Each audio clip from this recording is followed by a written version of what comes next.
Want to reset your Apple Watch? In this guide, I'll walk you through the process step by step so you can get your device back to factory settings in no time. Don't forget to like this video, subscribe to my channel, and share it with your friends if you find it helpful. Let's get started by going to your Apple Watch's All Apps screen and tapping on Settings. Once you're in Settings, scroll down a bit until you find the General option and tap on it. Now scroll down again until you see the Reset option. Tap on Reset and then select Erase all content and settings. At this point, your Apple Watch will ask for the passcode you previously set up.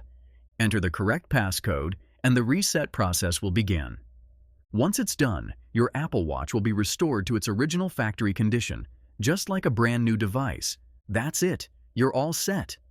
If this helped, don't forget to like, subscribe, and share. See you in the next one.